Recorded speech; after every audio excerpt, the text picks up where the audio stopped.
Yes. All right, I just logged into connected Zoom to YouTube. They got to make this part easier, right? This is like takes forever. How do you know when it's on? Honestly, it says on there it's live. Any second, yeah. We should be going any second here. And you can copy the link. I see the YouTube link on the top left there. We can just copy the stream. Yeah. Yeah, okay. It caught the last few seconds. All right. Hello, everybody. This is Doyle Buehler, and we're at the Livestreaming Decoded show, part number 3. And we've got the amazing Keith Keller as my co-host, and we also have Hani Mourra from Repurpose.io. So welcome, gentlemen, to the show. Welcome. Yeah, thanks so much. We're doing Zoom today, and we're trying it out on YouTube. Yeah, absolutely. So we finally got connected. It took a while, but it seems to be working okay. So, all right. So Keith, tell us a bit about yourself. Okay. So this show is Livestreaming Decoded. And the first part was Be Live, because Doyle understood how to use Be Live. And you can go to Be Live, Facebook Live, YouTube, 2 at one time. Quite cost effective, looks great, pretty easy to use. So we thought, why don't we do a show about all the different types of live streaming variations, and there's hundreds, or at least 30 that I know of. So we thought, why don't we do a show about that? So last week we did StreamYard, simple to use, 5 sites simultaneously, up to 6 guests seamlessly. And I mentioned that because today we're trying Zoom. And a little bit of preamble here. This show is all about us decoding behind the background, so you don't have to. You don't have to do these experiments we're doing, because we're doing them. So we were going to use Ecamm, which is a site designed specifically for Mac. I don't have a Mac, but Doyle does. But the amazing thing, in spite of the fact that Ecamm can live stream in 4K, very 2020, you have to connect with Skype, very 80s, right? And so I did this poll. We're going to talk about this Twitter poll. How many people use Skype? 500 people just couldn't wait to give their opinion. And it went pretty quick. It was unbelievable. In 3 days, we got 500 votes. We're going to talk about this a little bit more in the show, because we've got another poll about why live stream at all. But like, Skype's not a thing. Only 10% of people say they've used it in the last century. Don't tell Skype that, or don't tell Microsoft that. But so we couldn't do Ecamm. We just had to abandon Ecamm as a site. We might come back with it later. We might come back. So then we decided we'd do Zoom. It's always been on our radar to do a show on Zoom, because Zoom has this streaming feature, and we're currently streaming to YouTube, 1 at a time. It's pretty basic. And Doyle, he'll talk about this a bit later, he had a lot of trouble connecting it. It just didn't work. To Facebook. To Facebook. Tried several times. And so this is the show we're doing. We're doing the show where we actually pull apart how hard it is for the average person in the street to live stream. We don't have teams of people that we can call on. We do it ourselves, right? We're entrepreneurs. We're bootstrapping it. So I'm very fascinated by this show, and we're in part 3. We're going to talk a bit about Zoom, but we're also going to talk about Repurpose.io, which has an amazing idea coming very, very soon. So you've got to hang around to hear about that. But what are your thoughts on what happened this week? What happened to you this week, mate? Did I wrap it up well, or was there? No, that was really good. That was fantastic. Compilation, let's say, Keith. Compilation. So, yeah. Let's get Hani in here. Hani, welcome. Tell us about yourself. Thanks, guys. My name is Hani Mourra. I'm the founder of Repurpose.io, which is a platform that takes content, live streams, podcasts, any kind of content, and helps you get it out to multiple social platforms to give you maximum exposure. And we do everything after the fact. So when you're live streaming, when you're done, the software can help you repurpose it into little clips, into full episodes, put it on this platform, Twitter, LinkedIn, all that good stuff. We can talk more about that a little bit later, but yeah, I'm a big fan of repurposing content. I'm a big fan of automation. Those are like my 2 favorite words: automate and repurpose. Well, and that's really fundamentally what that does, right? Repurpose.io, that actually allows that automation for creating a live stream, and maybe we can get into some of the details a bit later, but creating that live stream and then being able to use it on other channels. Because as everybody knows, whoever creates a live stream or a video or whatever the case may be, if it just sits there, if you don't reuse it, if you don't kind of take those pieces, those assets with you, you kind of just lose it. And then it's like, well, what's the point? So yeah, look, I think it's a very, very key point. I've known friends of mine who say, mate, I just stream and there it is. Well, what then? Well, you get 12 views and you let it sit there. I mean, what a waste. Why not take a little bit of time, bit of AI, and plug it into a site and pump it out on as a podcast, and then pump it out on little snippets. I can't wait to hear how this site works, because I haven't been using it. So first though, Hani, which is your top 3 live streaming platforms in order? Ooh, in order. That's a tricky one. The top 2, I would say definitely StreamYard and BeLive, because they're powerful and they're simple to use. They're both like plug and play browser. You don't need any downloading any software. You're good to go. Number 3, I'll be honest, I never tried Zoom for live streaming. I do it just for like little interviews and meetings and that kind of stuff. Yeah. Today, for the first time though, I did try the native Facebook. I went on Facebook, I clicked go live right from my Google browser, and it took me to a new thing called this live producer or something. It looked pretty cool. Wow. So I tried that out. It's pretty cool. You can throw up polls and ask questions and stuff. I played with it for like, 10, 15 minutes. It looked cool. I didn't see an ability to bring in a guest. So if you're doing a solo show, it makes sense. But if you're bringing in guests, it may not make sense. But that was simple to use as well. And anything native to Facebook is just, I don't know, just fire up your browser, log into Facebook, and just say go live. It's definitely, but definitely from the ease of use and power, BeLive and StreamYard. And do you normally broadcast to Facebook or YouTube or any other channels that are like private groups or pages or personal profile? Most of the time, it's I go live on a page, and there's a reason for that, because I know in the back of my mind I'm going to repurpose that content, and by doing it to a page, I have more flexibility. I can turn on automatic transcriptions. I can do a whole bunch of cool stuff that can help me automate the repurposing using repurpose.io. So by streaming to a page, it gives me more flexibility to do more stuff. Once in a while, like today, I went in the group. We had a special announcement. I went to talk to my personal group. I went live there. I know I'm not going to repurpose that. It's just specific to the group.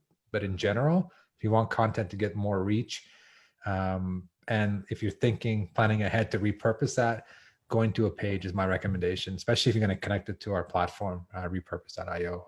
It gives you a lot more tools. You can do the transcription. Can I pull apart why you do that? I'm not completely sure why you would stream to a page versus a group if you wanted to repurpose. Couldn't you do both?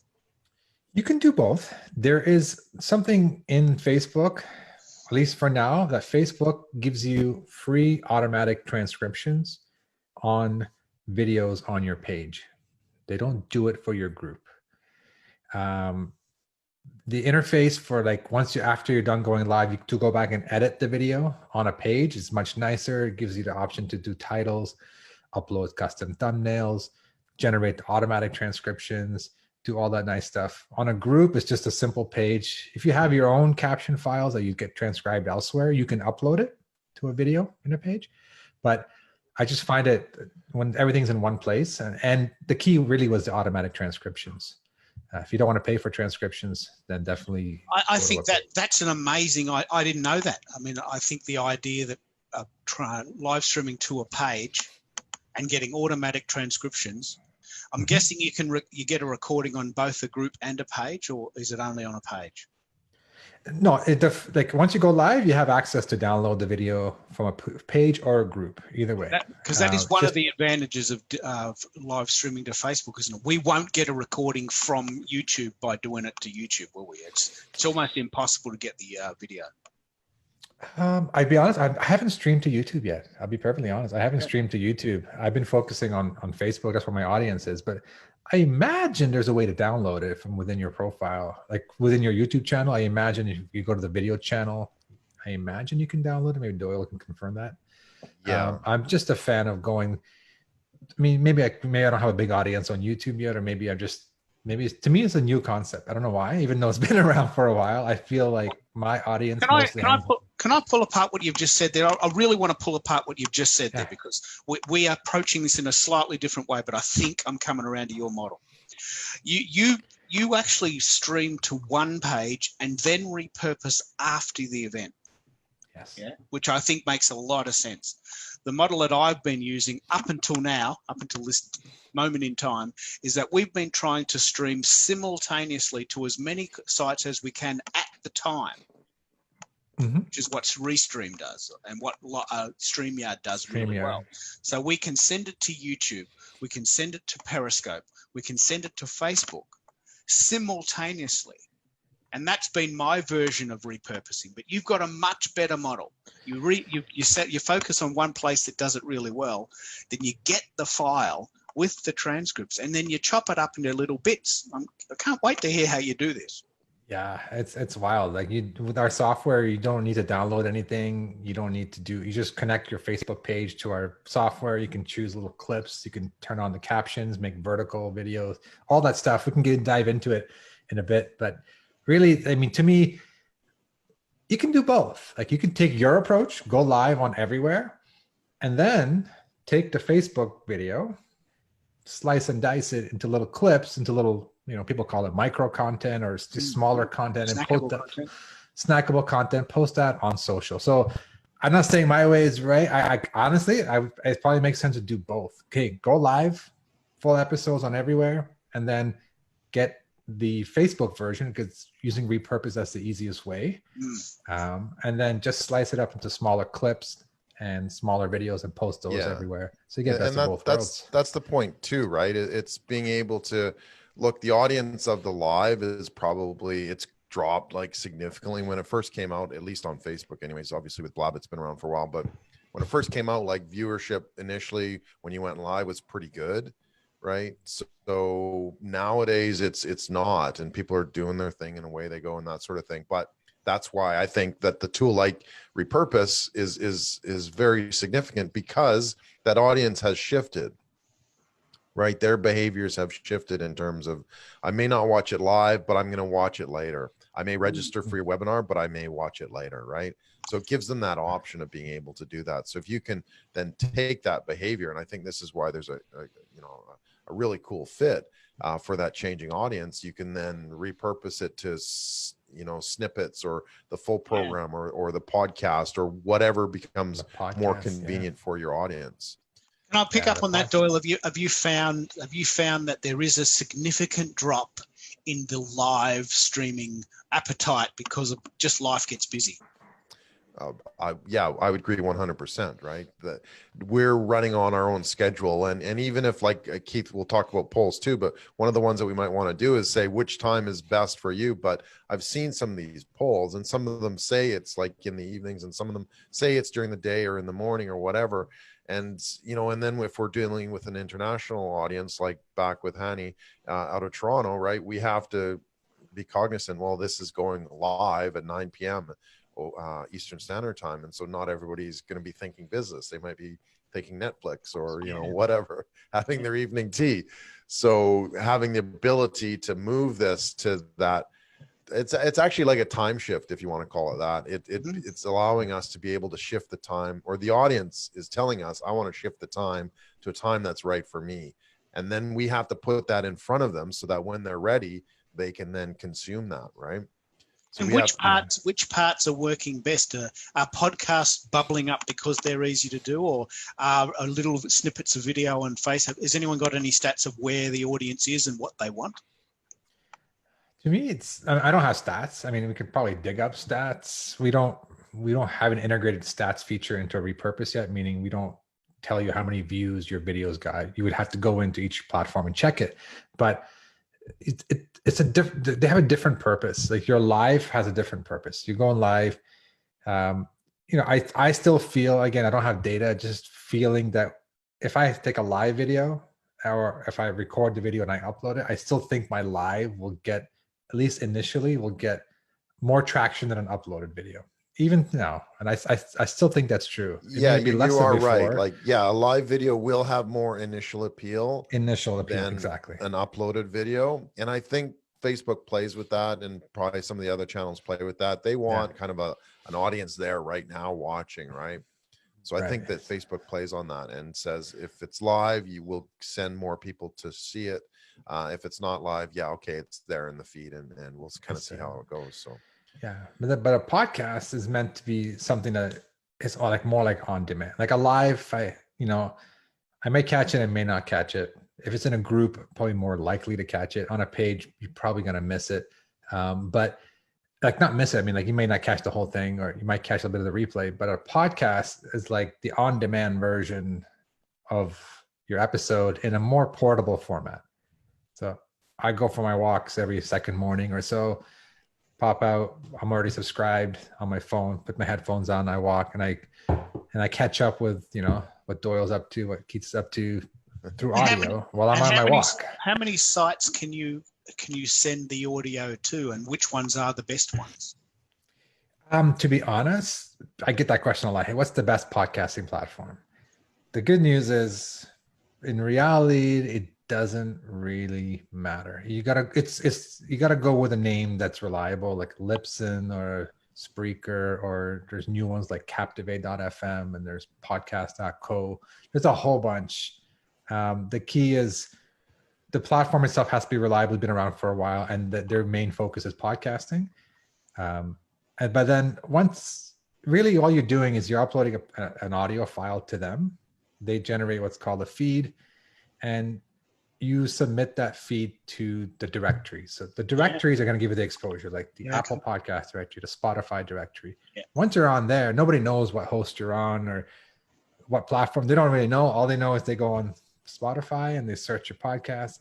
Subscribe, and they're going to get every episode. I think this actually is the reason why I'm very, very excited about multi-streaming, but I'm even more excited about repurposing, because, it's 11 o'clock in the morning in Melbourne on a Thursday. And that means that right now we're chatting in real time. But it might not be convenient for people to listen right now. And so we have to put our material where they are. We have to put the material that we have in the position where people who want to hear it and watch it can watch it.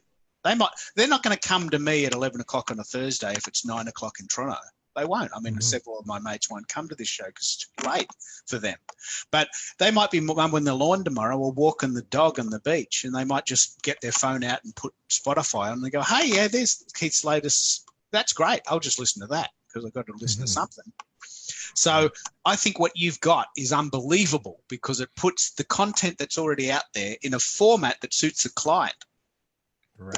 It suits the consumer. It's consumer focused, isn't it? Yeah, it's so the video live stream has its purpose. The podcast has its other purpose. It's not a different audience. It's almost like a different behavior. A person who's not going to be following you and jumping on to watch you live. Some people will. They're like, I can't wait to hear what's going on this week. I'm going to jump in and watch live.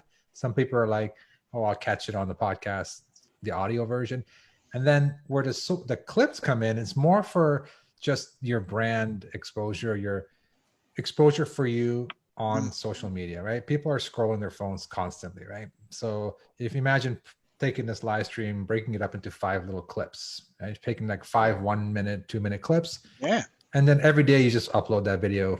You can schedule it with our platform. You can schedule it. So Monday goes here, Tuesday goes, upload a clip on Monday, a clip on Tuesday. And then every day you're in their feed. They're watching a little video clip. Let me pick up on when you just said that. You just said a magic word. You said a magic word. You said not only can you repurpose the content, you can schedule it. Tell me more about that. Yes. So I can go in after you're live, go in and we can make, we call them snippets. You can make 5 snippets or 5 clips of as long as you want. Probably want to do 1 to 2 minutes. We have a little tool. You just kind of drag it here. Boom. I want this little clip. And then you say, hey, schedule that clip to go out on Monday, and then schedule this clip to go out on Tuesday. Schedule this one on Wednesday. So you can schedule content for basically the whole week if you wanted to, without having to create content every day. Yeah. You've done the live stream. You are going to have an audio podcast version. You're going to have a bunch of clips going out every day, all from the one piece of content that you created, which was your live stream. So you get the power, the initial boost when you go live, and then you get all the repurposing capabilities. And the captioning is what makes it interesting. The reason why I mentioned captions earlier on, if going to a page, turn on the captions, is because we can, when we create these videos, those little 1 minute, 2 minute clips, we burn the captions right into the video. So someone can watch those without having any sound on, because sometimes it's not convenient to watch a video with sound. Yeah, no, definitely. I agree. And I watch a lot of videos with just the captions running. What do you find the accuracy is with Facebook captions? It's not that great. I mean, I can't throw a number out Yeah, there. It's I was not going to that say great. that too. It's like, okay, it's But- maybe like batting 70%. Yeah, and I mean, there's two ways around it. You can obviously go in and clean up the live stream. Like they give you transcripts, they give you a way to clean up. But what I'm exploring now is using Otter. I'm a big fan of Otter.ai. Okay, yeah. So we can send things to a Dropbox folder. I learned this recently. Live streams done, repurpose can send it to a Dropbox. Otter can monitor that Dropbox, automatically transcribe it when he finds that new video, and then give the captions file right back to the same Dropbox folder. And you can either upload that manually to your into your Facebook video. So you can say, hey, Facebook, I don't like your transcriptions. Here's a proper SRT file. Use that. Or you can even repurpose from your Dropbox to other platforms using our software. Oh, Well, wow, I just heard powerful. I just heard this week, this is really powerful and it fits perfectly into what you're doing there, Hani. Zoom and Otter now have joined forces. So yeah, I heard about that. Otter can now transcribe Zooms. Can you believe that? Isn't that cool? That's awesome. That's awesome. Yeah, I've seen that. When I log into my Otter account, it takes my recordings and it's all right there, already transcribed, ready for me to go. So the cool thing is with Zoom, it's integrated. If you don't have Zoom, you can have Repurpose send that to Dropbox and then get it transcribed automatically. Yeah, so it's a good workaround then. I've actually had Otter and it sets up all my meeting reminders, but I've yet to kind of dig into it and see that it can actually do that. So Otter's great. Otter's great. Hey, so let's keep going here with Zoom. Let's start to go through the criteria, and then you've got a few things about your, what would we call it, relationship with Zoom as well that we can talk about. But so let's go first part. So I've broken this down, updated it from last time. We have 5 different categories. The first one is presentation. So number 1 on Zoom, guess how many and how do they connect to the show? Keith, you want to answer that? With Zoom, the presentation is 1080p, which means it's HD, which means it looks great and it's fantastic if you want to edit it, which fits perfectly with what we're saying now. The edited version, even if you do little snippets and you have to get a guest from a small part of the thing, it's going to look great. You can have up to 100 people on Zoom for like $100 or for $20 a month. $20 a month for 100 people. Not that you'd want to have that many. Well, they do become harder to manage when they are a bit bigger. And you do purchase it based on that size. So yeah, the first one is up to 100, I think it is, and then bigger as well. And actually, speaking of that, Keith, you did send out the link, and I actually have, we had somebody join in. Where did she go? Okay. I don't know. Do we want to bring her in or? Yeah, what is it, Erica? Or is it Erica? Yes. Yeah, Erica's from Jamaica. Oh, okay, cool. We'll let Erica in. So, but hopefully she's still there. She's probably been waiting for a few minutes. I want to kind of keep things moving. Oh, there she is. Erica, are you there? Oh, well, we'll let her catch up if she comes in. If you come in, Erica, say hi.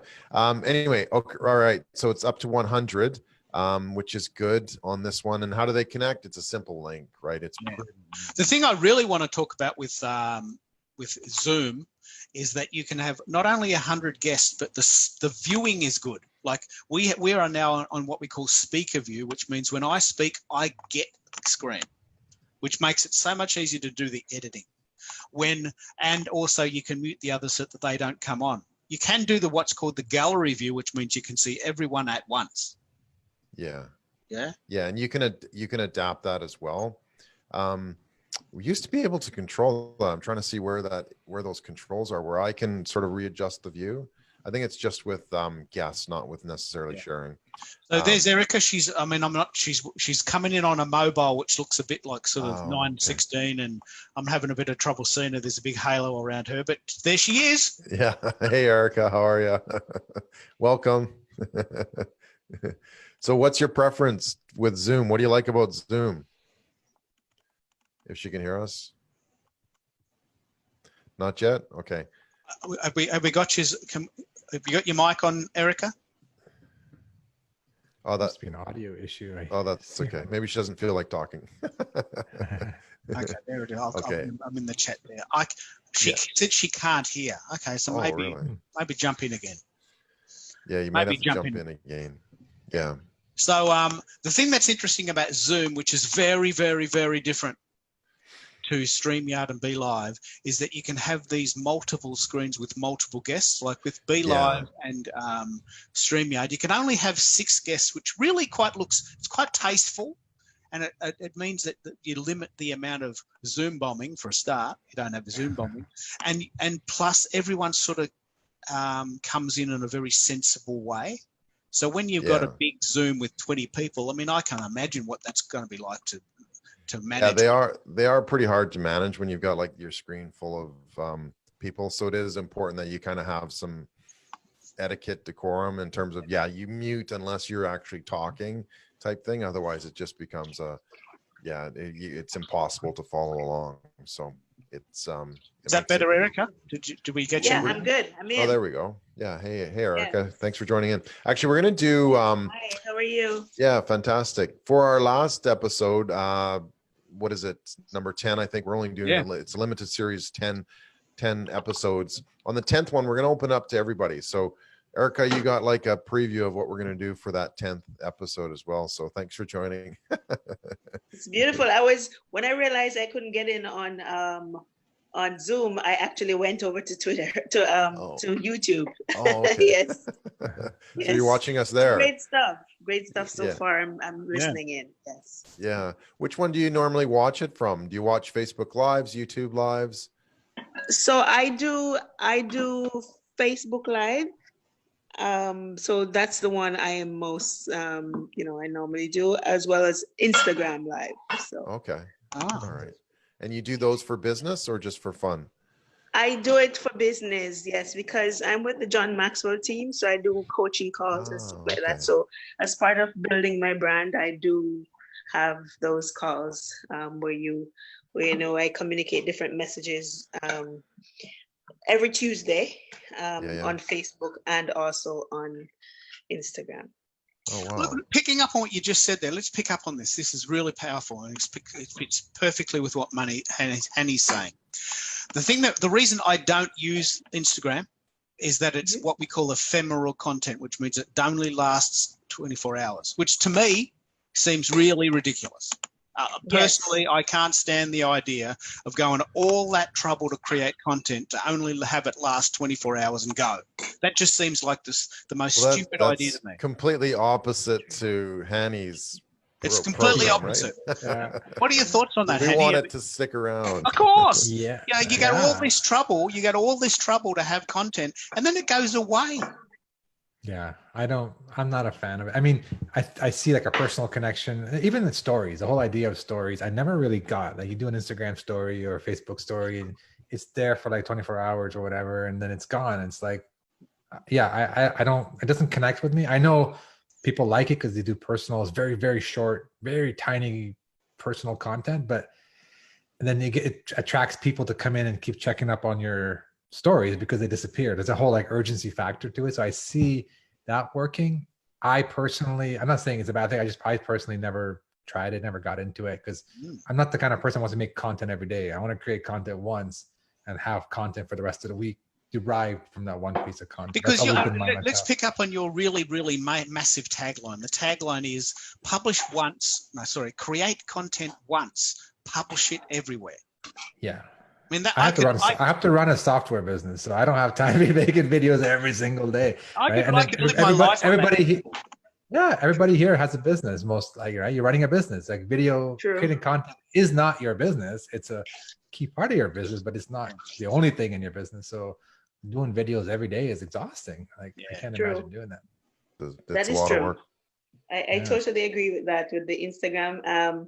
But somehow I find that it's just for a certain audience who, may find it, it's for a certain audience. It still has its place, but in terms of retaining your content, that's the drawback from it. So if you're looking for something more longevity, then you definitely would have to go to Facebook or the YouTube.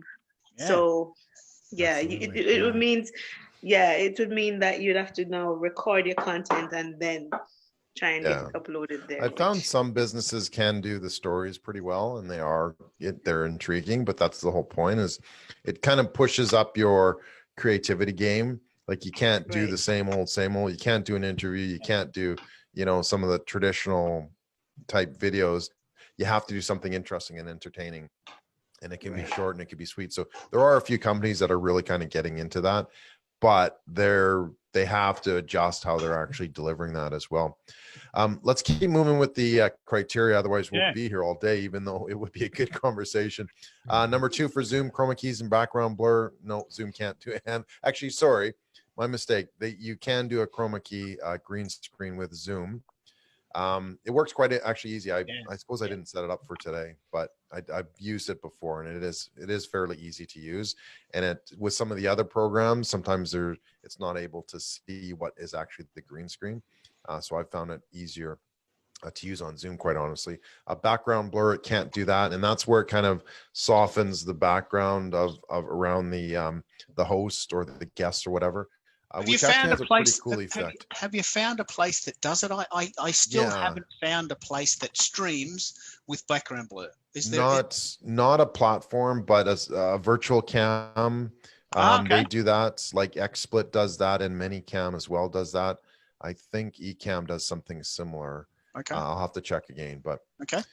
All right, number 3, screen share. Can guests and hosts share images or other apps? Yes, with Zoom, it's built right in. It's part of how we present, and that's makes it quite easy to be able to share as well. Something that you really need if you're doing more of the presentation side of things, but also if you want to show something, demo something, where you go as well. Branding, screen graphics, and overlays. No, that's a big fat no, 0 for Zoom. You can't do any kind of branding. You can't do a screen graphics or overlays or anything like that, unless I've missed that as well. Can you explain why that would be important? Well, if you're doing it from a business side of things, like right now, Zoom has their logo. When you go live, they have the Zoom logo in the bottom right corner, right? So having those allows you to, send people to a specific website. We could have the graphic, visit Hani at repurpose.io type thing. So we can't do that with Zoom, which is unfortunate, but I guess that's more of sort of the broadcast side, not the actual connecting live streaming side. Number 5, audience experience and interaction ability. So how is the audience able to view and interact with the show and the guests and the host? So this is sort of one of those disconnects as well, is that if you're going live from Zoom, we can't see the comments, right? So if you're on Facebook, if you're watching it on Facebook and you're typing in a comment, we can't see that unless we're monitoring Facebook as well. And likewise on YouTube, if somebody puts in a comment while we're live, we can't see that as well. But generally speaking, I don't know, something to talk about too is from the user experience, what the people seeing this see. How does Zoom rate? Hani, what do you think? I think it's great. Like, it does a job from a content perspective. Like, my biggest thing is what you just said now about the comments. As a guest, as a host, as a guest too, if I leave a comment and the guest is not seeing it, they're not responding. So it doesn't feel like there's a two-way engagement.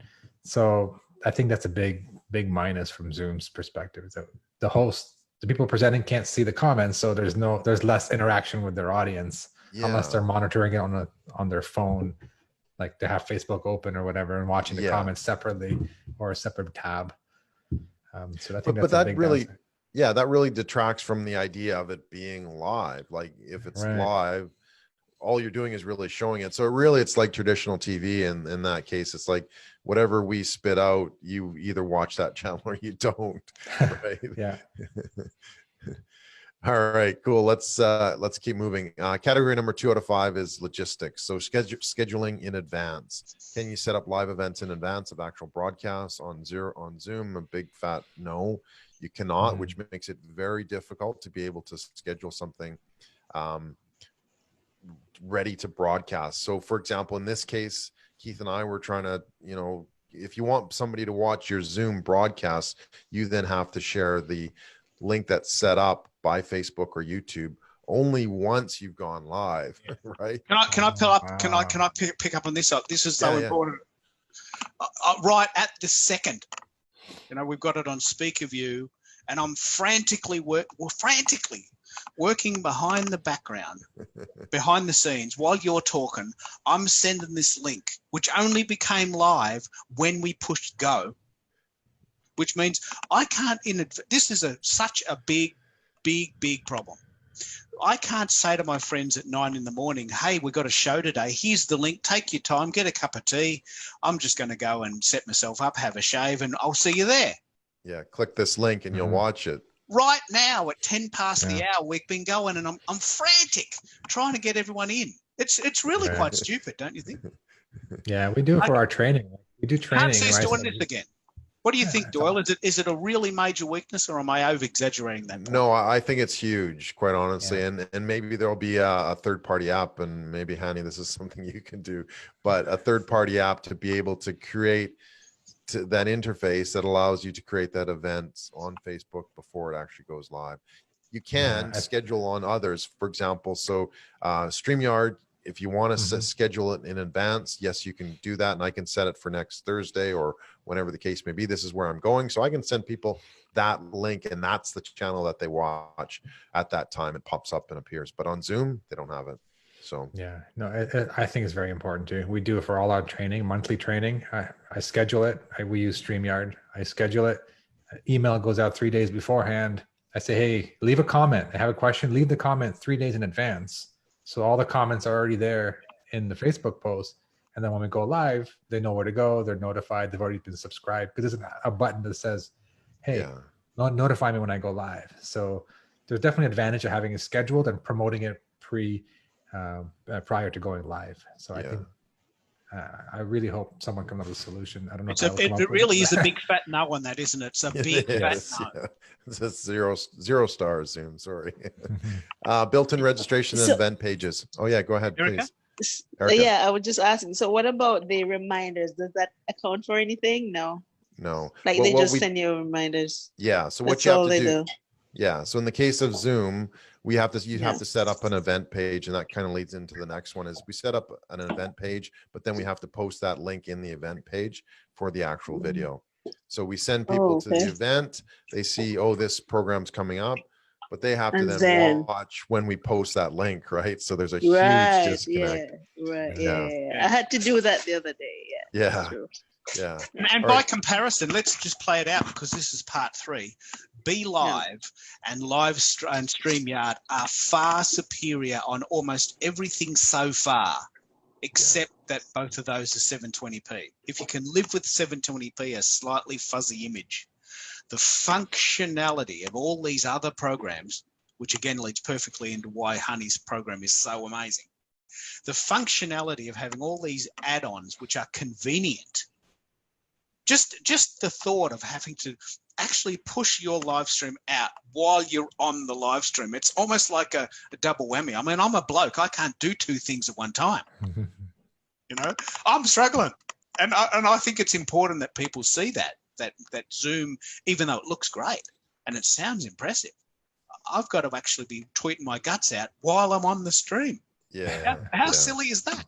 Well, it depends on the purpose itself, right? What are you using it for?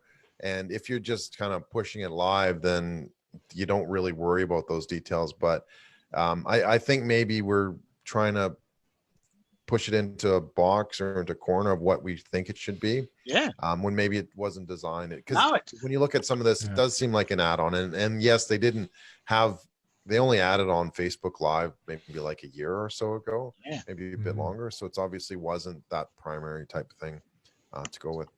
I think it was just primarily for just meetings. I don't think they had video conferencing. Video conferencing. But because live was, let's do the live thing, they thought, hey, wait, we've got a tool that might be able to go live as well. Built-in registration and event pages, number 7. No, you can't with Zoom itself, but with Zoom webinars you can, and that's actually a cool feature that we won't talk about that now, but that's down the road. So for Zoom webinars, which is an add-on, you actually get your own registration and event pages, which is pretty cool. Number 8, ease of use and setup. What do you think? How easy is Zoom to set up? I think initially it's pretty easy. You click the link and you connect. Okay. Yeah. So Zoom normally is an amazing site, which you can schedule your meetings ahead of time. But in this context, Zoom for streaming, I think the use case is so cumbersome that I can't imagine recommending it ever again. Just to be clear. It's so harsh, Keith.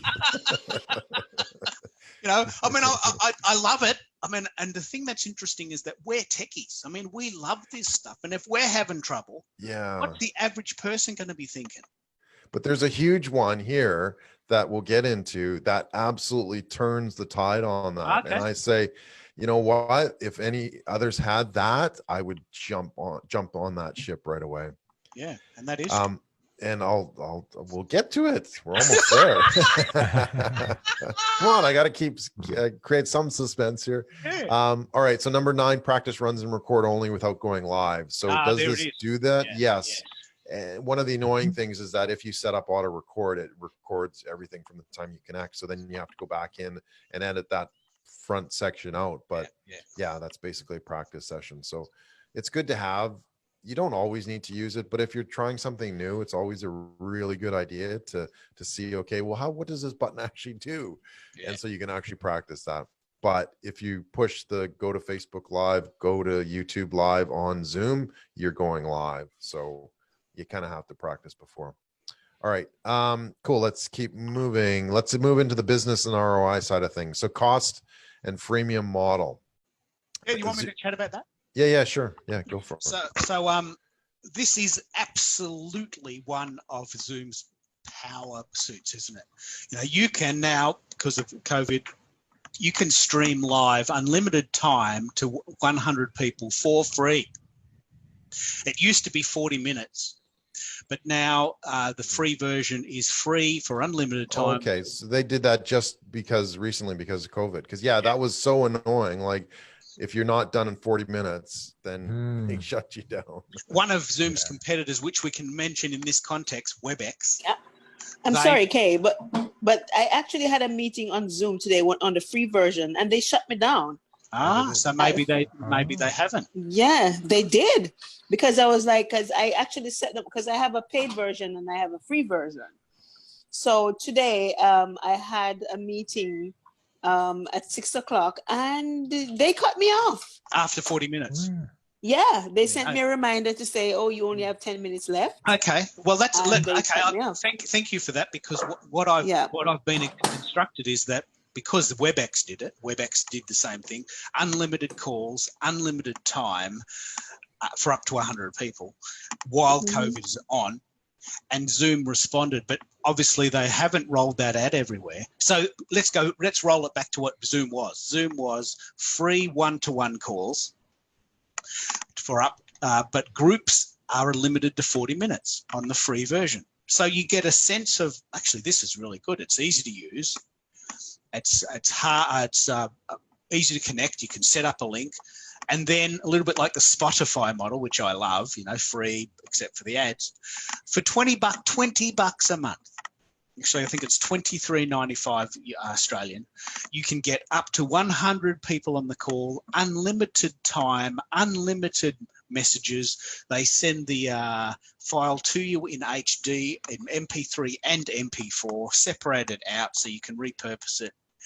And that is one of its power suits. It's affordable, it looks great, it's easy to use in its video conferencing format. Would you agree?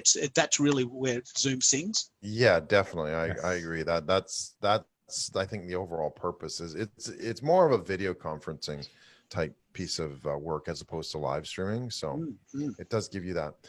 One thing I want to jump back in on is actually I missed it. I can't believe I missed it. We're setting up this new criterion, but when you share with Zoom, you can actually share an iPad screen, right? So you can share it through AirPlay if you have a Mac, or you can plug in the USB cable as well. So that's what I've been doing. How does that look like? I've never heard of that. Oh, it looks fantastic. how can I show you? Well, I suppose I could show you. I'll have to stop sharing. I'll get it set up, but we'll keep talking. Yeah, what it allows you to do is have like a session, a learning session live with using. Okay. So instead of trying to trace things with a mouse or highlight stuff, it's like I open up my Sketch app and away I go. So only with iPad? Does it work with the Samsung tablets? It probably does. Well, it's AirPlay, screen mirroring. I'm not sure. Okay. I'm sure there's a possibility that it could connect as well. All right, number 11, business aspects, selling and marketing. Are there any built-in marketing or selling options to showcase products and services? I would say no. Right. Let me pick up on that because I noticed that a couple of times you mentioned this and it was a real sort of revelation to me. On several sites we've already talked about, you can have this little demo model. Hey, I've got a new product and here's the page. And if you click here, you can get a free sample or go to my ebook. On Be Live, no, Zoom doesn't do that at all. On something like Be Live or Webinar Jam, which is a webinar platform, which we're going to talk about later in one of the other shows. But Be Live, you can actually have like a product feature type thing. So you can show these are my products or this is my book, for example. That's how I use it, is I can show that this is my book and this is where you can get it and you can click the link. It's not a live video link, just to be clear though. It's more a presentation of this is what what I can sell as well. Networking ability, open format. So basically, are there breakout rooms or any built-in networking capabilities for this? With Zoom, yes, there are breakout rooms. They can work well, but they have to be set up in advance and they have to be, they're quite structured actually. So you can set them up like that. There's another platform that Keith's not a big fan of, Remo.io, that's what it's built on, is simply networking, where you can change the room that you go into as opposed to being assigned a room in Zoom. So can you pick up on why you like that? Because I know that Zoom has what's called the Zoom rooms or the breakout rooms. Yeah, the breakout rooms. I've never tried it, but you don't love it, but you don't hate it as much as I hate it. Because it's that flexibility. Like I'm basically put into a group as assigned by the moderator or by the host, right? Yeah. On Zoom. So I don't have a choice. They just put me in a one of the breakout rooms and away we go kind of thing, which isn't that big of a deal. But with something like Remo, you can actually select, Keith's in that group on that table. I'm going to click into his group and chat with Keith, right? So I can do that on my own control. So have you seen that, Hani? Have you seen Remo? No, I haven't heard of Remo before, and I've never tried the Zoom rooms either. So it sounds like a great idea. I mean, when you have bigger groups, it makes sense. There's a very good friend of mine in Toronto called Sue Sutcliffe. I don't know if you know her. And she has that name sounds familiar for some reason. She does a yearly annual in-person event called Dominate the Digital, which she's now going to do online. And she introduced me. She really resonated with Remo, and so we've been chatting about it. But the trouble we've had here in Australia is that it's very, very unreliable. In the sense that we got, Doyle's been on this exact call. We went to all this trouble to set up a really cool event and tell all our friends, all our really powerful friends, that we found this new thing and we're the cool dudes that are trying new things. And that's what you said. But it didn't work. And all my mates were saying, mate, I cleared my schedule. I came back from a conference for this. I came back. How embarrassing. How embarrassing. And the embarrassment factor was so high. I know. that I couldn't bring myself to ask them again. And several of my friends have said, mate, never, ever, ever send me to that site again. Wow. Sorry. And that really cut me in half. Lost your audio there, Keith. Must be me. You hear me now? Better? No? Yeah, I can hear you. Yeah. Can you hear him? Hani? So Remo has. Let me explain. Can you hear me? Obviously, you can hear me. Yes. Yeah. Okay, So, but I can't hear you, Keith. Oh, okay. Can you hear me, Hani? I can hear you, Keith. Yeah. Because my audio is still on. The advantage of Remo, separate to the trouble that we've had in Australia, is that instead of going to a Zoom room and having people up the screen, up on top of the screen, and you chat to them randomly, and you've got to see this in operation to really fully understand it. You can actually go to a room of people that are interested in that.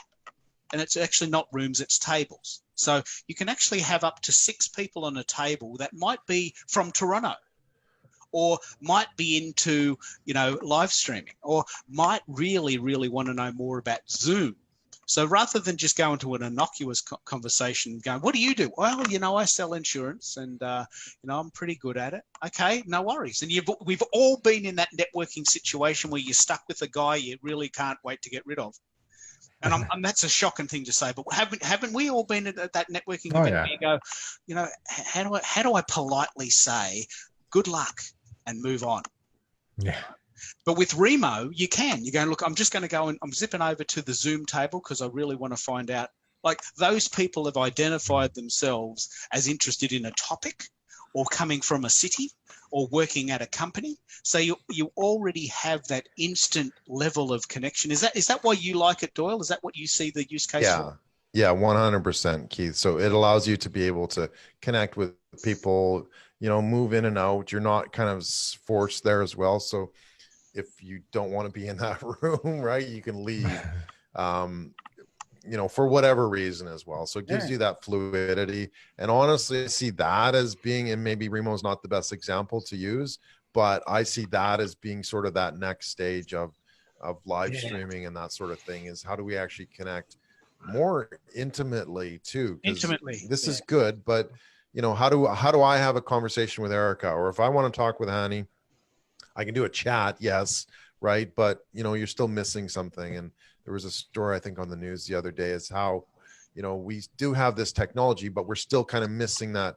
That's why there's a lot of frustration, is those people who haven't been using this are very frustrated because there's not that human connection. It's like you watching me talk or whatever, watching a video or that sort of thing. So there's that disconnection as well. And so people are feeling a little bit like there's a wall or something in front of us. Do you think that's the next level of where this will go? I believe so, is that it'll be more interactive. Like, what else can we do here? We can get the audience. Like, we invited Erica to come in and join us, and on our 10th episode, we're going to open up the whole panel kind of thing. Can I just point out why I know Erica and how this fits into what you've just said? Yeah, sure. So the reason I invited Erica is because we did an event. She did it. I came in Jamaica. This was in May last year, almost a year ago. And Erica said to me, like most people do, oh, can you please come here? We can't wait to hear you speak on stage in Jamaica. We'll put you up in a nice hotel and it'll be lovely. And I said to Erica, it's 27 hours away on a flight. You turned down a flight to Jamaica, Keith? Did I know you then? I think I sent you the link. Yeah. No, you told me. 27 hours on a flight. Yeah, it's a long flight. Yeah. And the flight itself costs $2,700. And it was 3 changes: Melbourne, LA, Miami, Miami, Kingston, Jamaica. And I said to Erica, can we do it via Zoom? And she said, I've got a better idea. Let's use Adobe Connect, which is another site perfect for this. And the reason why this is exactly the perfect conversation for right now is that I spoke at 12:30 my time at night. It was 8:30 in the morning in Jamaica, and we had 50 people in the room at this hotel, which I could have been at, but also 50 people online around the world asking questions in the chat room. Hey, Keith, it's Billy here from Nigeria. Can you tell me about hashtags? Yep, I can tell you about hashtags, and thanks for your question. So that was a year ago, well before COVID, and I thought this is where the world is going. And that's where we are now. And that's where we are now. And we're forced into it. But some of us have been doing it for years. Keith, and it's funny you mentioned that, Keith, because I did a post on my Facebook page yesterday, and I rehashed. It was just a picture of some of the trends that are going to be happening in digital, and I rehashed the fact that I started to have this conference in 2018. And got several pushback in Jamaica where people was like, oh no, we don't want to do virtual conference. We prefer to see people in person. And then I fast forward to today, 2 years later, and I remember we still had that same resistance even last year when we did it, when Keith was a presenter, and you still had that resistance. And to see that today, present day, 1 year after Keith spoke at that conference, it is now the trend. It is a must do, you know. And I'm saying to myself, oh my God, now this is just the perfect time for us to be having this conference. Where is Keith?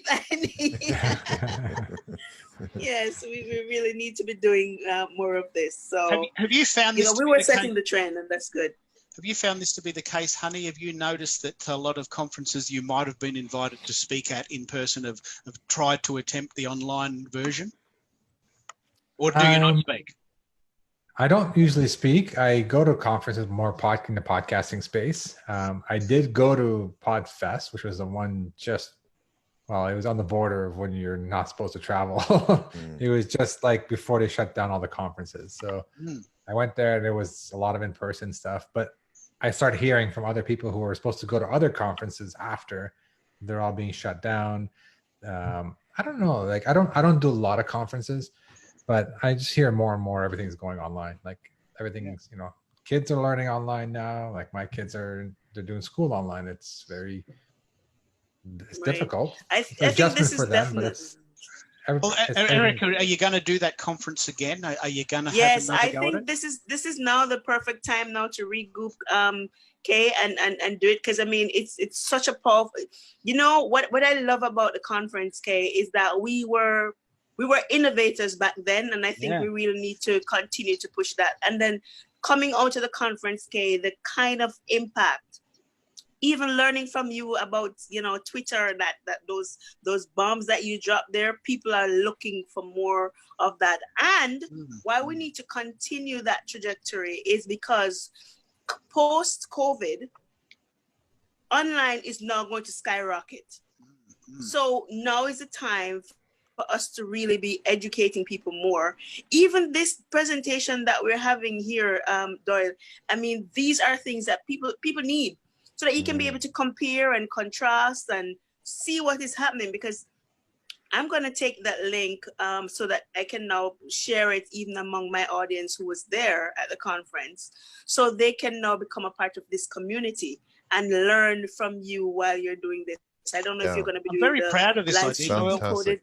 Thanks, Erica. Because people need this. People need this. They need it. Yeah, we because need you want to skills, know what's the right tool I must use? What's the difference between this? What is the difference between that?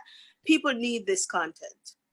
Yeah, I'm likening it to what I call a digital expedition, right? It's not a safari when we go try this and do this. It's like you need to prepare yourself now for an expedition, right? We need to put all these pieces in place. And live streaming is one of those as well.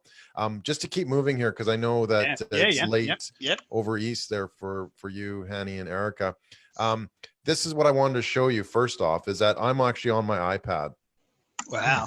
So I can, and one of the coolest things here is notability, which allows you to, this was a presentation I gave yesterday, right? So I've got my notebook here and I can actually write on this and make sure I've got the right settings here. And then just kind of write notes. Wow, you're writing on your iPad. Yeah, so I'm writing on my iPad and it comes up here, so I can, I love Venn diagrams, right? So I can do Venn diagrams and I can fill them in and I can highlight them and I can do all kinds of cool stuff here, right? Because it's touch sensitive based on your fingers. Well, I use the Apple Pen, right? But to me, this is like a game changer. Because before you had to sit through a presentation like a PowerPoint and death by PowerPoint.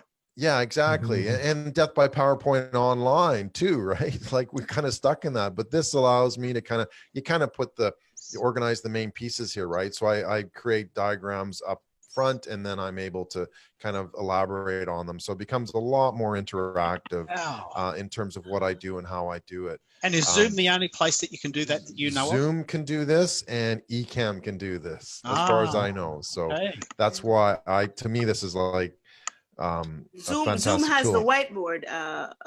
It does have the whiteboard, but you have to scroll on it with your mouse, right? Whereas you can use like a more natural writing instrument. And then I can pull up this as well. Anything. This is from Dropbox. So, all right. So let's keep moving here. Hani, you falling asleep yet? No, man, I'm enjoying. Okay, I'm learning good. something. I don't know Zoom very well. I mean, I know it Okay. to a certain level, but I'm All right, learning cool. about the pros and cons. So Yeah, so we'll wrap up in the next couple minutes, and then we've got that big announcement from Hani about Zoom. Ooh, it's exciting stuff. All right, so we're in category number 4 out of 5, technical. So multiple channel broadcasting quantity. Zoom, you can only broadcast one live channel at a time. Not very many of them. Well, there's Facebook and there's YouTube, and as we said at the beginning, Facebook didn't work for me yesterday and the day before. I was trying to do that because again, I love this feature. I don't know if it's something with Facebook or Zoom. Can I share a really quick story here about functionality and multi-channels? I actually asked Zoom, this is a true story. I have to frame it that way because it's unbelievable. I actually asked Zoom, have you got any intention of adding Periscope to the mix of streaming? You won't believe what they said. Their exact quote was, I haven't heard of that one. Yeah, I was going to say, what's Periscope? Is it any good? wow. And I said, you can't be serious. It's 2020. You've never heard of Periscope. No, we have no intention of adding that one. We've never heard of it. Yeah, look, that's probably a customer service response that, I don't know. But that's actually something that I wanted to find out, is if there's a stat, maybe Hani, you know this. I know you said you're not too much into stats, but that's cool. But what are the actual number of users on these different channels, right? StreamYard, Zoom, Be Live, just Facebook. I'd love to kind of see that. So maybe it's something that we do ourselves. We create a study that gives specifically what people are look, actually I can tell you using. another stat which links into this. We'll get back to this. We'll do a special show on this. Yesterday, I found out that gaming is predicted to be a $196 billion industry by 2022. Yeah. And that Twitch, which is a live streaming platform for gamers, is really purpose-built to take advantage of this huge dollar figure. People love game. I don't do it, but people love gaming, and Twitch is a site that's gone ahead of the curve and made it possible to live stream your game, right? Mm-hmm. So why don't we do that with all of the different platforms and see who's using what? I'm pretty sure no one's using LinkedIn Live because no one can get it. Yeah. Do you have it, Hani? Yeah. Have you tried to get it? I've applied. I haven't heard in 6 months. So I'm not alone. I've applied 4 times. Funny. Yeah. Really? Okay. Yeah. What's the requirement? What is the requirement? What is it that determines whether you get it or not? I don't know, and that's the problem, right? I have no idea. And the criteria.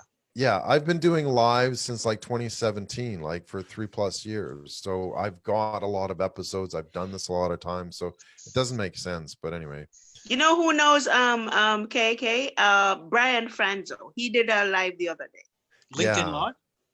Yeah, he did a I've seen his live. shows on there. And he did it through Ecamm. Yeah, he used Ecamm. Right. Yeah. Well, I tried. I tried it. You have to have you have to use a third-party program like StreamYard, and there's a few others as well. I'm not sure which the other one is, but anyways, I tried to see if I could go in the back end to connect StreamYard to LinkedIn, but there's a big error message saying, "Oh, we can't connect you to LinkedIn Live." There's a big internet bouncer there saying, "No." Yeah, it's the wrong. You need the wrong adapter. It's you need a different connector for that.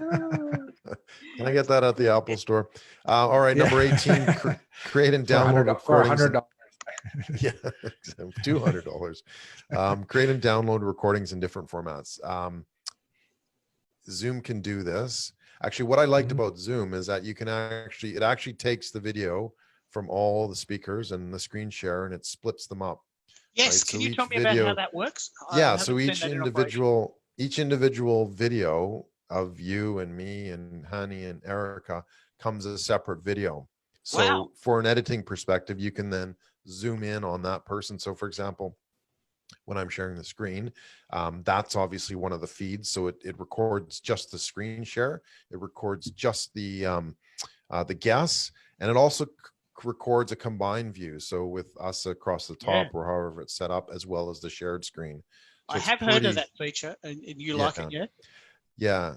It doesn't allow for an MP3 separation, but BeLive does, and I think StreamYard does as well. So you can download the audio version separately also. Yep. Ease of video editing and highlighted speaker view. That's actually something that we talked about earlier, Keith. And what's that? Okay, so what I like about Zoom, and I've never seen it done before, is what I call voice activation. So when I speak or cough, which is a downside of that, when I'm speaking, I laugh. laugh.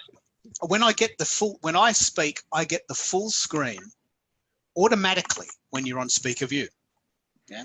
So when I'm on speaker view, the person that is speaking automatically gets the floor, which makes it look much more dynamic. And it means that when the person's speaking, they get priority. And from the editing point of view, that's extremely useful. And from the person's point of view as the consumer, it's much more interesting because the person who's speaking gets the floor. And that's possible with the other sites, but you said, Doyle, that you've got to activate it as the monitor. Yeah, as the host, like for example, on BeLive or StreamYard, you actually change the view that the audience sees. So I can make you full view. I can take all of us off. I can have us arranged in a pattern as well. So you can manually control that. You can do that a little bit here, but it goes around the shared screen. Yeah, so it allows that flexibility, but at the same time, the automation of it in Zoom can be annoying, but it certainly is better than kind of being stuck there as well. The last one, episode management number 20, how our older episodes access, how easy it is to access them. So what that is basically like, can you go back into Zoom and look at old episodes or download old episodes? And in Zoom's case, yes, you can. In most of them, you can, like BeLive, you can, StreamYard, you can. So it's just sort of having that repository of videos available. Yeah. Facebook, it's a little bit difficult if you went direct live with Facebook because it just makes the link. So you have to find that link. I mean, I think you can sort it into a playlist or whatever, but it makes it. What you're talking about there, just in case people don't know what you're saying, when you can record, when you record, no, but we're talking really high level now, and I'm breaking it down. We're like the two guys from the Muppets, right? We're just sort of talking, bantering together. So when you record on Zoom, you have the option to record to your PC or Mac or to the cloud. And I'm guessing that what you're talking about is when you send your file to the cloud, it stays there. Yeah, in a line. Yeah. Is that what you're saying? Yes. Yeah, it stays there in the cloud. So, do you know how much capacity you have? Well, they say 1 gigabyte, but they send me a message every day saying you've gone over. Yes, I get that too. Yes. So I'm thinking, get that too. Oh, do you? Okay. So I'm thinking, okay, does that mean you want me to pay, but I never get a bill? So it's like, okay, it's just a notice. So I don't know. If they said you owe us like $100, I'd say, okay, I'll go back and I'll delete some. But the reason why that's very, very important, and I can only speak from StreamYard's point of view, StreamYard in the pro version, $50 a month, $49 a month if you pay per month, is that you can record up to 8 hours in a row, and there doesn't appear to be any download limit in the sense that they just keep it there for what I think it's 7 days. So they keep the recording for 7 days. And as long as you use it or download it to your PC in that time. Is that similar to what you're talking about with Zoom? Yeah, basically. So the files are there so you can access them. I can go back in anytime and look at these files. So it's important. I mean, if you're using something, this is maybe be a good lead into Repurpose again, Hani. But if you're using them, downloading them now, and using them with repurpose.io, you don't necessarily need to have them as an archive. That's really what they are. But for example, if you forget about them, if you don't start with them, then you kind of, where are these types of things? But if you're actually connecting all of this to Repurpose, that's really what you need, kind of thing. And let's get Hani to talk about how he's working with Zoom now, and then we'll wrap up. And actually, I have Sarbjeet Johal has entered the waiting room. I'll let him in. All right, I got a question before I jump into Repurpose, which I'm still not clear about. Maybe I misunderstood, but with the free version of Zoom, do you get cloud recording? I don't think you do. Oh no, I don't think you do. Okay, so you have to be on a certain level. Okay, gotcha. That's why I thought I was on free and I can only record to my computer. Correct. And then to enable the cloud recording, then you need to be on at least You have to pay. You have to on the paid first version. level Right? paid. Okay, gotcha. Yes, that's what I thought. Okay, gotcha. Hey guys. Okay, cool. Hey, Sarvjeet, how are you? Welcome. Good. How are you? Yeah, good. We're just about to wrap up, but we got a great announcement coming up from Hani. He's our special guest. Awesome. Special guest. All right. So we've been we've been on the verge of releasing an integration with Zoom inside of Repurpose. So all your cloud recordings can be automatically repurposed to all other platforms automatically through our platform. So you don't have to download them from Zoom and then say, I want to repurpose them. You can just create inside our software. If you're familiar with repurpose.io, you can create these like rules or workflows. And one, you can start with a Facebook video, or you can start with a podcast. Now you can start with a Zoom. So, hey, take all my Zoom recordings, or take this Zoom recording, make a bunch of clips, convert them to vertical, send them to YouTube, send them to Twitter. You can do all that magic all inside of Repurpose without having to download any of the videos. So we're just waiting for approval on that, and we should be up and going. Can you decode just how massive that is, Doyle? Can you tell me why that's? I mean, it's massive, but can you tell people why that's so massive? Well, I think that gives you the ability to really ease that work, right? The work that you're actually required to do, because creating live stream is not easy, right? It's not. Let's be completely honest here. It takes a lot of time. It takes a lot of organization to be able to do that. So that's sorry, my screen's just flipped there, so I'll switch back here. Yeah, so that's something that's really important, is that you have to look at how much time are you spending doing this, and if it's too much work, what usually happens, you might start it a few times, but then it kind of drops. So if you can make that easier to be able to connect directly to Zoom and repurpose this automatically, like sign me up, please. Shut up and take my money. Yeah. Like, because we're all trying to find something that works easier and works with what we're doing, not the other way around. I mean, yeah, we're kind of tech heads, you and I, Keith, but at the same time, there has to be a business purpose. There has to be something that we get out of this. Yeah. And how can we actually make that easier? So instead of, manually doing this or getting a VA to do it or a video person to do it, like whatever, it takes some time. So if we can automate that task like that, to me, that's brilliant. So, and can I ask, Hani, do you need to have your files in the cloud for Repurpose to access them, or can you have them on your computer in your file and use a piece of software on your PC? For the direct Zoom integration, we integrate with the cloud. Okay. But in general, if you have any video file or any recording, all you need to do is upload it to a Dropbox or a Google Drive, and then you can repurpose from there. So Repurpose is it's like Zapier in a sense. So you have an input and an output, and you connect to Dropbox. Your Dropbox folder could be an input. Your Google Drive folder, your Facebook page could be an input. Your Facebook group could be an input. Any platform, a lot of platforms can be inputs. So you can take videos from there. Your podcast feed is an input. We take audios from there, and then you tell it what you want to do. I want to send a video. What can you do? I mean, this is the thing that I'm fascinated by. We've got this 1 hour. This is a very good use case. Perfect. We've got a 1 hour live stream, which I'm going to struggle to watch again, and I'm in it. Yes. But what can you do? Can you make little small clips? Can you take off the audio? Can you get a transcript? Where can you take it? So the most common use cases, you would take this live stream. For automatic repurposing, that's why I was recommending earlier to go live to a Facebook page, because we cannot download videos from YouTube. It's just not. You can as a user, but softwares are not allowed. It's not legal. There are softwares that do it, but we've been audited by Google and Facebook. We comply with all the rules. We're not breaking any rules. We're not messing with those guys. So we do everything by the book. So we cannot take a video off of YouTube and repurpose it, but we can take a video off of Facebook, this live stream, and send it to YouTube. We send the whole thing to YouTube. That's the first thing you want to do. If you haven't streamed to YouTube, you want to send a copy to YouTube. 2, you can rip the audio and send it to your podcast host. Yep. So we integrate with Libsyn, we integrate with SoundCloud. We're adding a few more integrations. If you're not on any of those, you can have the audio sent to your Dropbox right away. We also have options to add an intro and outro so that we can automatically put in an intro, outro, so you don't have to do any editing later. You create that first, and then they Repurpose knows to add it at the front and the back. You do the you like I record an intro, or you record an intro for your show, and then you just upload it to Repurpose. You say, hey, every time you rip the audio out of this video, attach this intro to it and this outro to it, and then send that final product to. Unbelievable! As Doyle said, sign me up. Take my money.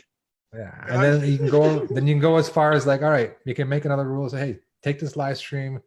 Let me make a bunch of clips, so I can like jump and make a 1 minute, 2 minute clip from it. And if you've turned on the captioning on Facebook, like I mentioned earlier, there's free captioning on Facebook, or you have your own captioning, like Otter, for example, gives you an SRT file. You upload that to your Facebook page. Once you have the captioning on Facebook, you can say, hey, you know what? Take that video, this video, and make it into a horizontal, a square video. Yeah. Burn in the captions right in there with a title and a progress bar, and send that to LinkedIn, and send that clip to Twitter, and make a vertical version and send it to my Dropbox folder so I can put it on Instagram. You've got some creative control over the font style and the color, and maybe not yet, but colors, yes. But font style is something we're actually working on now. Worries. But it's fully automated. Like there's no going in and design. It's not Canva. It's like literally say, all right, here are my colors. I predefined all my colors. I want a white background with black text and red progress bar, and my caption. We'll do some this week to show exactly what you're talking about, because I haven't done it. I can't really picture it, but I can see how cool it'd be. I mean, I can see how much time that's going to save us. Yeah, and it's all managed from one interface, and everything could be set to auto or manual or schedule. So auto means, hey, next time I publish a podcast episode, we can do audio to video as well. That's another area. So if you're starting with audio content, we can convert it to video, so you can put your podcast onto video, onto YouTube, etc. Just with one predefined image. Predefined image with a waveform. You can design your own template and upload to our system, so it's all fully branded the way you want it. It's really cool. If you go to repurpose.io, right on the homepage, there's a bunch of samples there with like, A, we have a workflow diagram that shows you what you can do, and then B, shows you what the videos look like. I'm sorry, I joined late. What's the pricing there? What's the pricing? Oh, it's super cheap. It's like cheaper than Zoom. It's we have a $15 a month and $25 a month. You have a freemium model? Do you have a free trial? Free trial for 28 days? For 4 videos or 14 days, whatever comes. Okay. So you can go 4 full videos, experience it all, no watermark, nothing. Really get a feel for what it does. And any kind of thing, audio to video, video to video, video to vertical, video to square, whatever you want to do, you can do it all in the free trial, but there's 4 video limit. And then the plans start at $15, and we have 2 plans, $15 and $25. What do you get on each? Great question, subject. Thank you. Yeah, if you're just doing podcasting, like if you're just starting with audio, you just need the $15 plan. Go audio to video and direct upload to YouTube, direct upload to Facebook. If you're doing video stuff, like we're starting with a live stream and we're going to repurpose that video into other videos, into clips, etc., and into audio, it's the $25 plan. And you can do all your Facebook pages, all your groups. As long as you're an admin, you can do everything. And the third thing was we have WordPress plugins as well. So you can repurpose these live streams into blog posts automatically as well. Are you doing this now? Are you doing this now, Doyle? I've started.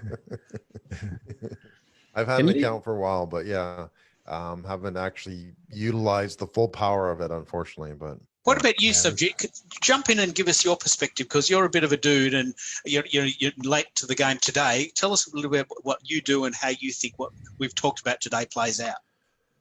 I think it's huge, because anything you can do to reduce the manual work we do every day, it chops off, like even if it chops off half an hour a day, you just add up the numbers. It's huge. Like ROI is huge, right? So it pays back in a day. What are you spending there time wise? And one common use case is, I think I have seen some tools like that. Like you can transcribe the video into text, right? And then take the snippet of that section from the video and then create a tweet out of that. It will have the tweet as a text, and it will have the video. Is that missing letter? Huh? You're talking about missing letter? No, actually, it's the tool from the Cube guys. They produced. They have their own proprietary software. They have a software arm, Silicon Angle here in US. Have you heard of that one, Doyle? Missing Letter. Actually, yeah, I think I have. Yeah, but never actually used it. Let me just pick up on what you've just said there, because this is huge. You take a piece of text, which is maybe 1,000 words, and then you take a small snippet from that and send it to Twitter, and have a link to, okay, here's the big story, and we haven't got time to put that in the tweet, but here's a little snippet from the first paragraph, a quote from Subject about how cool this is, and then but if you want to read the full article or watch the full video, click here. So it's like a teaser. We talk about this a lot. It's like the headline of the Herald Sun or a newspaper in your town. Here's what it's about, and I've got your attention now, so click here. And I think that's the biggest use case for Repurpose. This idea that you've got a minute snippet of this big long live stream, which no one's inclined to watch entirety. But if you say, hey, look, we chatted about some stuff, it's worth watching. Click here, you'll get more of this. People might be inclined to jump in and even fast forward or watch the whole thing. Because we're busy. We don't have time to work out if it's good. You have to tell us up front. You have to front load the value, don't you? Yeah. No, actually, the problem with video is great, right? Audio is, I think, even better, but video is great. Like if you can listen to video passively, you're paying YouTube $15 a month. You can put it, like you can just disable the video part, and then you can do other things while you're listening, stuff like that. But one problem with the video and audio is that I cannot search in it. I can't skip. Yeah. I can't search for the content. Like you have so much content out there in video and audio format. To be able to do search, you have to transcribe it into text. And once you can search for it, for example, if you have 5,000 videos on AI topic, like you happen to be a media house, which does tech all the time, and you have like 5,000 videos, in those people talk about AI anywhere in the video, right? And you want to find all the videos where somebody mentioned AI in last 1 week. Yeah. Or coronavirus in the last 1 week, or whatever that happens to be, a keyword, and you want those snippets, and one of those or two of those you want to repurpose or tweet about it, and they're worthy of tweet or something like that. So what happens is like there's a video on the right and text on the left. So when you select the text, the corresponding video gets selected, same segment, and then you put it out there. That's what I was talking about. It's very useful, actually, by the way. Oh, that's all good. Actually. Yeah. Good stuff, guys. I'm going to wrap up, I think. But just in closing, maybe if each one of you can tell us how you rate Zoom overall out of 5 stars, and then give us your Twitter handle and how we can get in touch with you. So Erica, do you want to start? We can't hear you. You're still muted. Still muted. I'll see if. Okay. There right. We go. Yeah. Okay. So for me, I will give Zoom a 4 out of the 5 stars. Of course, the 1 star is just just for the things because clearly we can see that what it was designed for. So now it's a matter of trying to catch up with what's trending. So because of that, they may not have certain features. So I guess maybe because of that, yeah. Yeah. But 4 for me. Mm-hmm. Excellent. Thank you. Sarjeet? I think it's Twitter handle. Sorry, it's at Erica Mackenzie JA. That's my handle. For Jamaica. Yeah. Yes. Awesome. KK actually gave me that handle. Actually. That's right. Bit of Twitter experience there. Good stuff. Twitter at Erica Mackenzie JA. Yes. I think I'll give it 4 also because of some security debacles out there, and they messed up. They let it be loose in the beginning, and now they're tightening up some stuff, and the encryption was bad and stuff like that. I think if I can give the rating on the usability or the ease of use, I will give them 10 out of 5. Yeah. 10 out of 5. Okay. Good stuff. And how do we get in touch with you, Sarjeet? Sarjeet Hall, as my name is spelled. Yeah. Okay. Perfect. Hani, thanks so much for joining us. What do you give it overall? For a live streaming tool, I'd give it a 3. Yeah. I wouldn't use it for live streaming. Me personally, I like to have a few extra bells and whistles, and then like a BeLive StreamYard type thing, and that's all browser based. And Yeah, that's just my personal opinion. I love Zoom for meetings, love Zoom for like recordings, but for live streaming, I personally wouldn't use it. Not to be harsh, I love Zoom, but as a live streaming tool, there are a few other better options out there. Yeah, Okay. excellent. And how do we get in touch with you? Just at Hani Mourra. It's my first name, last name. Perfect. Easy. Thank you. Keith, Okay, what do you give it? Well, first things first, as a live streaming tool, I would give it 3 out of 5 because it was hard. It looks great. And once we got it going, it was fine to use. But the idea of having to tweet while I'm talking, like, and try and get people on the call, that was impossible. So as a live streaming tool, I would give it a very polite 3. I mean, I'm not prepared to say much more than that. But as a tool for usefulness in real life, I mean, I would give it as subject to 10 out of 5. It's my favorite site on the internet other than Spotify. I mean, I use it every day. It looks great. It's in HD. You get a file, and as you said, you get the video and the audio. You know, as a tool to use in everyday life for video conferencing, it's unbeatable. I still haven't found a better one. But given that this show is about live streaming, I'm struggling to recommend it for that. And given that we did StreamYard, which is so lovely, it's easy to use, and we send a file to Facebook and YouTube at the same time. We scheduled a day ahead. All my mates knew what was going on well before we were on live, and they could come or not. And the ease of use there was so glorious that it's hard to imagine any site beating that. But we're going to work ourselves through it. And next week, I'm very excited about this because subjects come on this week. We're going to talk about Restream, because one of the key factors, which we've talked about only marginally, is what I call multi-streaming. You know, the idea that we've done this live stream once, but StreamYard and BeLive and now Restream can send it to multiple places at once, depending on where people are. You know, my tribe's on Periscope and maybe Facebook. They're not on YouTube. They're not on Twitch. You know, so why bother sending it to them? But other people would have sites there. So I wanted to say that this week is about Zoom and mostly about Repurpose.io, but next week is about Restream and why you would bother repurposing in that sense live as opposed to taking the file and cutting it up. And so it's a good setup for next week. What do you think, Doyle? What do you think of the overall or use of case of Zoom? I honestly, I would give it a 3 stars out of 5. I'm kind of with Hani in terms of it's not necessarily a live streaming platform. And Erica, you said that too as well. Again, though, what I really loved was that feature was how do you actually connect it to have an interactive, engaging session? And to me, sometimes that's the most important part.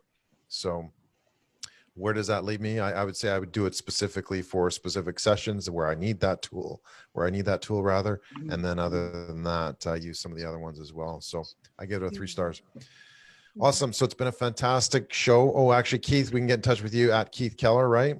Just at Keith Keller on Twitter and keithkeller.com.au. I'm desperately trying to get the .com. Someone else has it, and I want it back. Those bastards. I can't get my own name. I can't get my own name as a .com, but I'm trying. I try every time, but at the moment it's .com.au, right.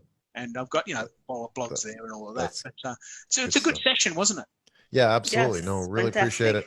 Thank you everybody for joining, and if you're watching, please feel free to hashtag replay if you have comments or questions.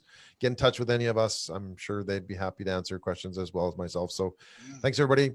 Thank you. Have a wonderful day. And we will see you guys online Next week. Ciao.